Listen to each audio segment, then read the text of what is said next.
So guys, welcome back to the channel. Today we have the keys to this 62 plate 2012 Corsa VXR Nürburgring edition, and I'm going to ask the question today: if you're a young driver, should you be going and trying to get one of these? Now, going back a few years, I actually wanted one of these when I was a lot younger. We're going about 10-12 years ago. I really badly wanted one of these. So today we're going to put ourselves back into our 19-year-old shoes and go and enjoy this thing. But as ever guys, we're going to start with a walk round. So first off, we're going to start at the front.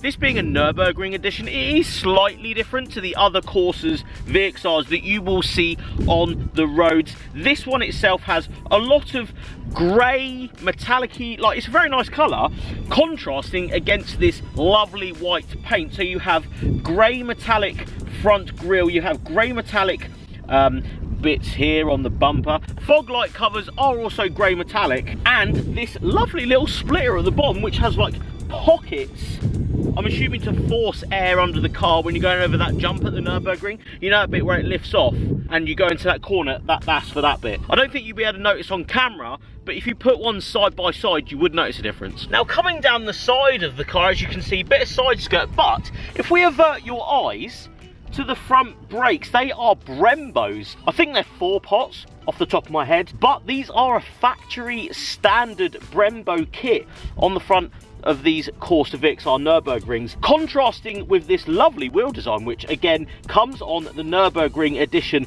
Corsa VXR. I think it looks very good. Got a nice bit of grey with a nice bit of Brembo. They work very well as well. I've driven this car here, very impressed by the brakes. But as this is an ownership review, that will be more expensive for you to replace in the long run if you want to put brakes and pads on this car. Coming to the rear end of the Corsa Nürburgring VXR Nürburgring Corsa VXR Nürburgring, they have a different diffuser to the other Corsa VXRs, and you have a twin exit exhaust system to let you sort of know that this is a Nürburgring edition. So twin exit, because usually they would have a single exit in the center. Now personally, from my personal point of view, I do prefer the triangular exhaust tip bit on the usual ones, but it doesn't look too bad with the twin exit. So jumping in the Nürburgring Corsa VXR, the first thing that you really want to talk about is these seats. Now they're embossed with the Nürburgring logo at the top. Very cool. This is actually the half leather option though.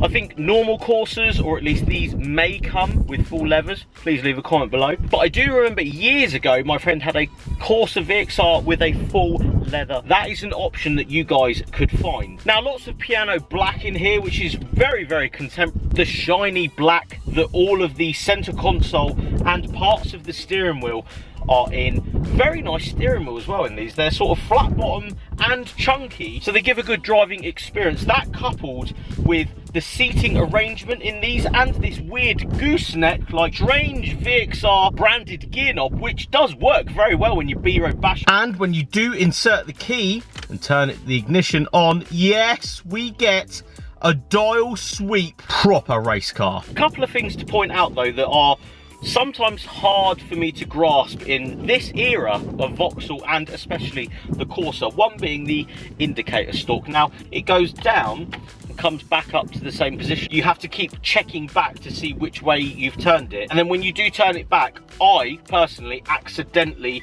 flick the next side on so it starts indicating that way. The last thing to talk about is that engine, the 1.6 litre turbocharged engine, but we're going to get on the road, see what it's like, go and enjoy it, go and find some B-roads, give it a bit of that weird gooseneck gear stick, see how fat the steering wheel is and how good those bucket seats are around a B-road. Go and enjoy it, because that's what you're going to be doing. You're going to go and enjoy this thing. So let's go that way, find a B-road.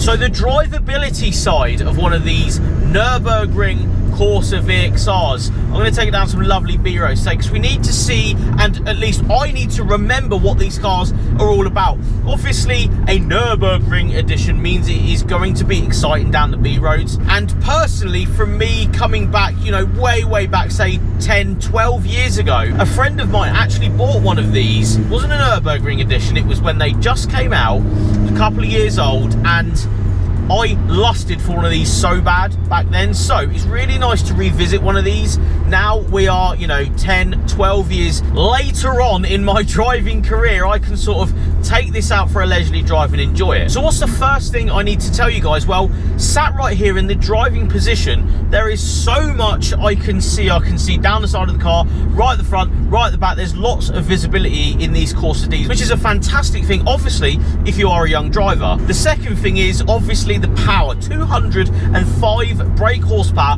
when I was growing up was a hilarious amount of power. Like, no joke, that was so much power. Now, these days, yes, there is many other cars out there that are running 3-4 million brake horsepower, but it's always nice to revisit your roots and jump back in something like this. And I must admit, the power and how it comes on, although linear, because this is obviously a factory car, it hasn't got a remap, it's got an induction kit on it, but that's about as far as this car goes.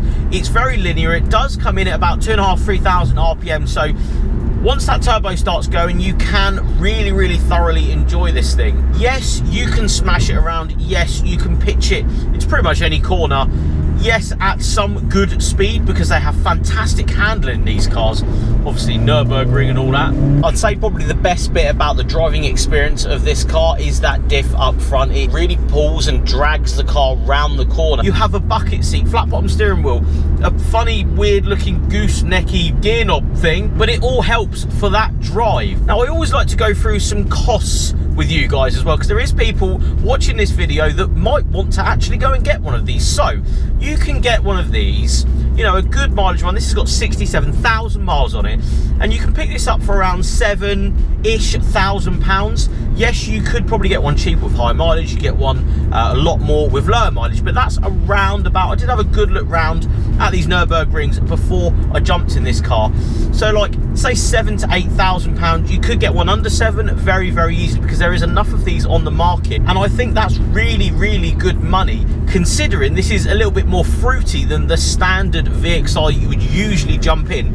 I would say go for a Nürburgring edition over the normal Corsa VXR, mainly because there's not a lot in pricing. The pricing of a normal Corsa VXR versus this, there isn't a lot in it, if I'm quite honest. So for me, if it was my money, I would go for a Nürburgring. This one's getting 27 MPG as I'm doing this shoot. You know, we're enjoying it, we're throwing it around some roads, but we are retaining that 27 or at least mid-20s MPG figure. Insurance, yes, that's down to, you know, where you're from, how many cars you've crashed and stuff, but the owner of this car has 1 year's no claims. He's 24 and he's paying around £650 a year, which I don't think is a lot of money. Now, one of the other things to talk about is, of course, the unreliable side of the Corsa VXR, the gearboxes, the piston fours, all that sort of stuff. Yes, I have reflected on this in many Corsa VXR videos, and it is something I need to say to tell you guys, if you are willing to go and buy one of these, watch out for gearbox noises and crunches and stuff, and just make sure either you're buying it from a reputable dealership or it has very good service history, all that sort of good stuff, because unfortunately these do like to chew their own gearboxes up, and these do like to drop a piston at some point.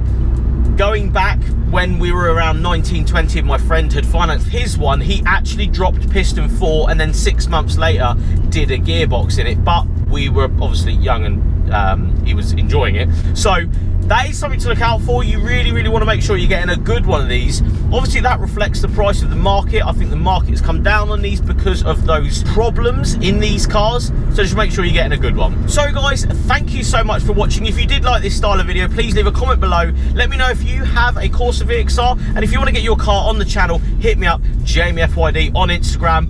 Thank you so much for watching. I'll see you on the next one.